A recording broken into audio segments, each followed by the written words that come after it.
Japan, Part 116. Cummings' analysis of cross-national science achievement data suggests that less than 1% of test score results in Japan is explainable by urban-rural differences. In the United States, because there are no national standards because of much greater variation in courses, it is more difficult to determine overall quality of training. Although educational testing system examinations and Stanford achievement test do provide measures for the performance in scores on such tests.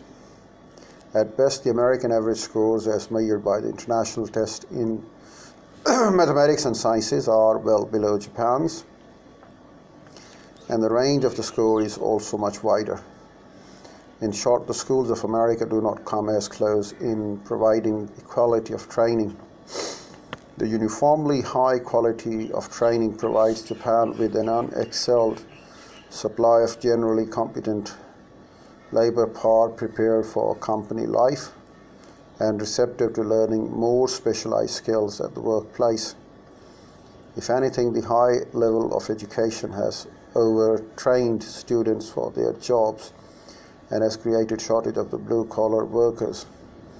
However, the Japanese do not share the disdain for the physical labor found in some countries. Japanese schools, for example, use fewer cleaning personnel than America. And because teachers and all students share the dirty cleaning work in the schools, students learn to take physical labor for granted, not as something to be done only by those at the bottom of the social scale. Japanese students also learn the value of saving, as every pupil in every elementary school saves a few yen each week over several years to finance the 6th grade school trip, ordinarily to Tokyo or non-Tokyo residents. Japanese schools, like the Japanese home, also teach self-discipline. They teach it at a general level in ethics and society courses. In an exemplary way in accounts of great men in reading classes, and in practical way through the handling of the classroom situations. All students are expected to be courteous and considerate to their teachers and to other students. Expected standards of behaviors are high, but explicit punishments are used, less than quiet but clear expression of disapproval. Students in their regular group sessions for self-reflection are expected to talk about their inadequacies as when they are insufficiently considerate of each other and of course of the school. One matter considered to be serious, like smoking cigarettes, teachers are likely to visit the student's family or to call the parents into the school to discuss the seriousness of the problem, pointing out the importance of not having black marks on the student's record and their desire for their students to be kind of a person who could get a good job later. The school thus prepares the students for the organization and the community, for they also rely less on the regulation and than on inner discipline and sensitivity to others. Much of a student's study time outside as well as inside the regular classroom is spent in group study.